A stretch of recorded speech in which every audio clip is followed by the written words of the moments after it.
నమస్తే, welcome to our channel. AP మాజీ ముఖ్యమంత్రి వైసీపీ అధినేత వైఎస్ జగన్మోహన్ రెడ్డి సంక్రాంతి తర్వాత నుంచి జిల్లాల వారీగా ప్రతి నియోజకవర్గానికి వచ్చి వారి సమస్యలను తెలుసుకుంటాను, ప్రభుత్వం తీరుపై వ్యతిరేకిస్తూ న్యాయ పోరాటం చేస్తాను అని చెప్పారు. మరి ఇప్పుడు చూస్తే ఆయన లండన్లో ఉన్నారు. మరి ఆయన ఎప్పుడు వస్తారు తెలుసుకునే ప్రయత్నం చేద్దాం. దీన్ని పూర్తిగా విశ్లేషించడానికి మనతో పాటుగా ఉన్నారు ప్రముఖ రాజకీయ విశ్లేషకులు అంకన్ రావు గారు. వారిని అడిగి పూర్తి వివరాలు తెలుసుకుందాం. సార్ నమస్తే. నమస్తే అమ్మా. ప్రజా సమస్యల పైన సంక్రాంతి తర్వాత జిల్లాల వారీగా వచ్చి పర్యటించి ప్రజా సమస్యలు వింటాను, అదేవిధంగా ప్రభుత్వం పైన పోరాటం చేస్తానని చెప్పిన జగన్మోహన్ రెడ్డి లండన్కి వెళ్ళి అక్కడే ఉన్నారు సార్. మరి తిరుగు ప్రయాణం ఎప్పుడు ఆయనది, మరి ఎప్పుడు పోరాటం చేస్తారు? ఇంకా మనం చూసుకున్నట్లయితే ఇప్పుడు చాలా విమర్శలు వస్తున్నాయి, ఆయనకి శవ రాజకీయాలు చేయడం అలవాటు, అలాంటి అల్లర్లు కానివ్వండి ఏదైనా ఘటనలు జరిగితేనే దానిపై మాట్లాడడానికి ఆయన వస్తారన్నట్టుగా అంటున్నారు. ఏంటి సార్ దీనిపైన మీ విశ్లేషణ ఏంటి? సంక్రాంతి అన్నాడు, సంవత్సరం చెప్పలేదుగా. ఏ సంవత్సరంలో ఏ సంక్రాంతికి వస్తానని అయితే చెప్పలేదుగా. ప్రస్తుతం అయితే కుమార్తెకు సంబంధించి పట్టభద్రురాలైన సందర్భంగా ఏదైతే ఆమె ధృవీకరణ పత్రం తీసుకోబోతుందో దానికి సంబంధించి నేను వెళ్ళి రావాలని చెప్పని న్యాయస్థానాన్ని కోరి సిబిఐ వాళ్ళ అనుమతితో వెళ్ళాడు. మీరు నేను ఎప్పుడైనా వెళ్ళొచ్చు, ఆయనకు మాత్రం అనుమతి కావాలి. ఇది గమనించుకోవాల్సిన అంశం. ఇప్పుడు మీరు అన్నట్టు ఇక్కడ ఏదైనా అల్లర్లు జరిగితేనో, లేకపోతే ఎవరన్నా చనిపోతేనో, దాడులు జరిగి ఎవరన్నా చచ్చిపోతేనో పరామర్శించడానికి కోసం వస్తాడు. రెండవది, వాళ్ళ యొక్క పార్టీ నాయకులు ఎవరైనా సరే కారాగారంలో ఉంటే వాళ్ళని పరామర్శించడానికి వస్తారు. ప్రస్తుతం అంటే ఆయన ఏమనుకున్నాడంటే వరుసనే ఒక వర్రా రవీందర్ రెడ్డి, బోరగడ్డ అనిల్, నందిగం సురేష్, ఇలా విజయపాల్ ఒక్కోళ్ళు అదుపులో తీసుకుంటున్నారు కదా. తులసిబాబు ఇలాంటి వాళ్ళందరినీ అదుపులో తీసుకుంటున్నారు. మిగిలిన వాళ్ళు ఇంకా ఎంతమందిని అదుపులో తీసుకుంటే దాని ప్రకారం ఆయన ప్రజల దగ్గరకు వస్తాను కదా. ఆయనకు తెలిసిన ప్రజలు వాళ్ళని పరామర్శించడానికి ఆ ముగ్గురినట్టు పరామర్శించాడు.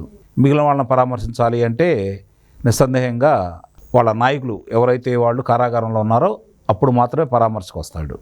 ప్రజా సమస్యల గురించి ప్రజా సమస్యల గురించి ఆయన ప్రజలకు వచ్చిన ఇబ్బందులు ఏమున్నాయని చెప్పి పోరాటం చేస్తాడు. ఇప్పుడు తను 2,000 రూపాయలని 3,000 రూపాయలు చేస్తానని 4 సంవత్సరాలు నిర్వాహకం చేశాడు. 1 సంవత్సరం కొట్టేశాడు. కాబట్టి 3,000 రూపాయలు చివరిలో దిగిపోయేటప్పటికి ఆయన 3,000 రూపాయలు చేసి 3,000 రూపాయలు పింఛన్దారులకు అందజేయడం కూడా జరిగింది. మరి అదే తెలుగుదేశం ప్రభుత్వం ఇచ్చిన మాట ప్రకారం వాళ్ళు ఏ విధంగా అయితే ఏప్రిల్లో ఇచ్చారో దాంతోపాటు 3 నెలలు కలిపి వాళ్ళకి ఇవ్వడమే కాకుండా 4,000 రూపాయలు కొనసాగిస్తూనే ఉన్నారు. మరి 1వ తారీఖు కానీ 2వ తారీఖు కానీ ఉద్యోగస్తులందరికీ జీతభత్యాలు వాళ్ళ ఖాతాలో పడిపోతూనే ఉన్నాయి. విశ్రాంత ఉద్యోగస్తులకు కూడా 1-2 తారీఖుల్లో వాళ్ళ జీతభత్యాలు వాళ్ళు పడిపోతూనే ఉన్నాయి. ఇసుక ప్రజలకు అందుబాటులోకి వచ్చింది, పనులు అయితే జరుగుతూ ఉన్నాయి.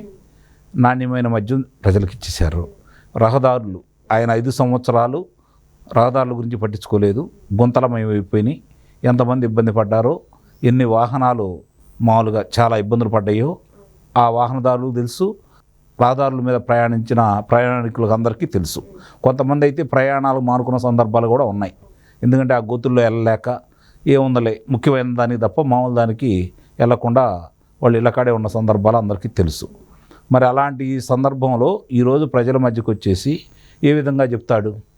గత ప్రభుత్వం 5 సంవత్సరాల్లో వాళ్ళు చేసిన నిర్వాహకాలన్నిటికి సంబంధించి ఒక్కొక్క అంశాలన్నీ బయటకు వస్తూనే ఉన్నాయి. అభియోగాలతోటి ప్రతి వాళ్ళ పేరు మీద దాదాపు వాళ్ళ శాసనసభ్యులు కావచ్చు, లేకపోతే వాళ్ళ ప్రతినిధులు కావచ్చు, అందుట్లో పలానా అరాచకం చేయలేదు, పలానా ఏదైనా దోపిడీ జరిగిందో, లేకపోతే గనులు కావచ్చు, మద్యం కావచ్చు, ఇసుక కావచ్చు, ఇలాంటి అలాగే భూములు కావచ్చు, వీటికి సంబంధించిన కుంభకోణాల్లో లేరని చెప్పుకోవడానికి వీలు లేకుండా కింద వాళ్ళ నుంచి పై వాళ్ళ దాకా అందరి ప్రమేయం దాంట్లో ఉంది.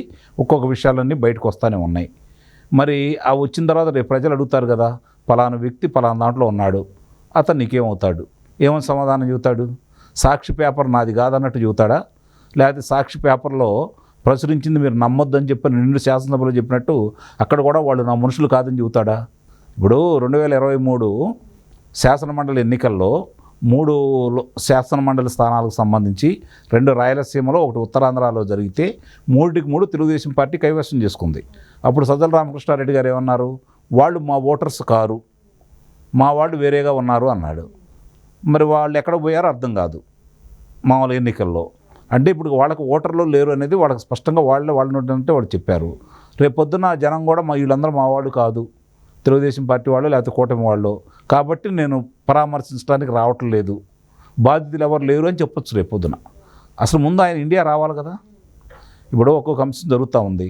విజయసాయిరెడ్డి గారు కూడా ఎందుకు ఏంటనేది వివరణ ఇవ్వకపోయినా కూడా ప్రస్తుతానికైతే ఒక రకంగా చూసుకుంటా ఉంటే ఇవాళ నాయకుల వల్ల పార్టీకి ఇబ్బంది జరిగిద్దని అయితే నేనైతే భావించను. కానీ అందుట్లో విజయసాయిరెడ్డి లాంటి వ్యక్తి వల్ల అతను రాజీనామా చేసినందువల్ల ఆ పార్టీకి నష్టం ఉంటుందో అయితే నేనైతే భావించట్లా.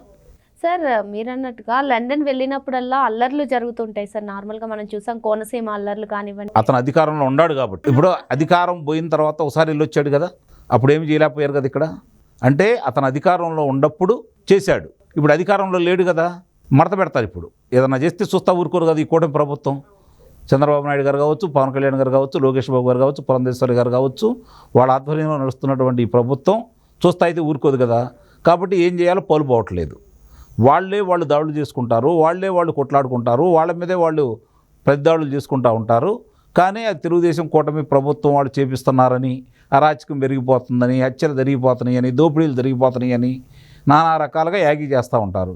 ఢిల్లీ వెళ్ళాడు మొరబెట్టుకుందామని చెప్పని, మరవలు ఆరకించలేదు. వాళ్ళు ప్రశ్నిస్తే పారిపోయి వచ్చాడు, ప్రజల వద్దకు వస్తానన్నాడు, పారిపోయి ఇంట్లో కూర్చుంటున్నాడు. పత్రికా సమావేశాలకి ప్రసార మాధ్యమాలకు తప్ప ప్రజల మధ్యకి వచ్చి మాట్లాడే ధైర్యం అతనికి లేదు. తన నియోజకవర్గంలో సమీక్ష పెట్టాడు, అక్కడ వాళ్ళు ప్రతిఘటించారు. ఏం చెప్పాలో అర్థం కాక వెనక్కి పారిపోయాడు. ఈరోజు ఒక్కొక్క నాయకులు వాళ్ళకన్నా వాళ్ళు వెళ్ళిపోతున్నారా, లేకపోతే తన పార్టీని మూసేసే సమయం ఆసన్నమైంది కాబట్టి ఒకేసారి పార్టీని మూసేస్తే తప్పుడు సంకేతాలు వెళ్తాయి కాబట్టి ఒక్కొక్కళ్ళని బయటికి పంపి అందరూ వెళ్ళిపోయారు, ఇక నేనేం చేసుకుంటానని చెప్పని పార్టీని అప్పుడు మూసేస్తాడా అనేది ఇప్పుడు జరుగుతున్నటువంటి చర్చ. దానికే బలంగా ఆధారాలు అయితే కనపడతా ఉన్నాయి. ఎందుకంటే ఈరోజు విజయసాయిరెడ్డి చెప్పిన దాంట్లో చూసుకుంటా ఉంటే విజయసాయిరెడ్డి కూడా ఏం చెప్పాడు, నేను జగన్మోహన్ రెడ్డి గారితో మాట్లాడిన తర్వాతే రాజీనామా చేస్తున్నానని చెప్పాడు కదా. అంటే ఇదేమన్నా రాజకీయ ఎత్తుగడా సార్? నిస్సందేహంగా అందుట్లో అనుమానం ఏముంది, పార్టీని మూసేసే రాజకీయ ఎత్తుగడ. రాజకీయం కూడా తెలియదు అతనికి. నిజంగా రాజకీయం ఏమాత్రం తెలిసిన వ్యక్తి అయినా సరే ప్రజలు అతనికి 151 స్థానాలు ఇచ్చిన తర్వాత, ఆంధ్ర రాష్ట్రంలో తిరుగులేని ఆధిపత్యాన్ని అతని చేతిలో పెట్టిన తర్వాత ఇంత దౌర్భాగ్యంగా, ఇంత అనాగరికంగా ఓడిపోయే పరిస్థితులు అతనే కల్పించుకున్నాడు. అంటే అతనికి రాజకీయం ఏమాత్రం తెలియదు. కక్ష, వ్యాపారం, డబ్బు సంపాదించడం తప్ప రెండోది ఏమీ అతనికి తెలియదు. రాజకీయం తెలిసిన వాళ్ళు ఎవరైనా సరే ఈ పరిస్థితుల్లో అయితే ఉండేవాళ్ళు కాదు. కాబట్టి అతను రాజకీయం కూడా తెలియదు, రాజకీయంగా ఒక పార్టీని నడపడం కూడా తెలియదు అతనికి. ఆ రోజు ఏంటంటే భావోద్వేగాలతోటి పార్టీ వచ్చింది, ప్రజలు కూడా భావోద్వేగానికి లోనే అతను వెంట నడిచారు. 67 స్థానాలు వచ్చిన తర్వాత ఒక ధైర్యం అంటూ వచ్చింది, ఆ విధంగా ముందుకు తీసుకుని వెళ్ళాడు. ఒకసారి అధికారంలోకి వచ్చిన తర్వాత, అధికారం కోల్పోయిన తర్వాత కనీసం సమీక్ష కూడా చేసుకోకుండా, ప్రజల గురించి ఆలోచించుకోకుండా ఇంకా తన గురించే తను ఆలోచించుకునే వ్యక్తి రాజకీయ నాయకుడు ఎలా అవుతాడు, రాజకీయాన్ని ఎలా నడుపుతాడు? కాబట్టి అతని అసమర్థతను అతనే చెప్పుకుంటున్నాడు, బయటలో చెప్పాల్సిన పని అయితే ఏం లేదు. ఈరోజు నాయకులు ఎందుకు పోతున్నారు?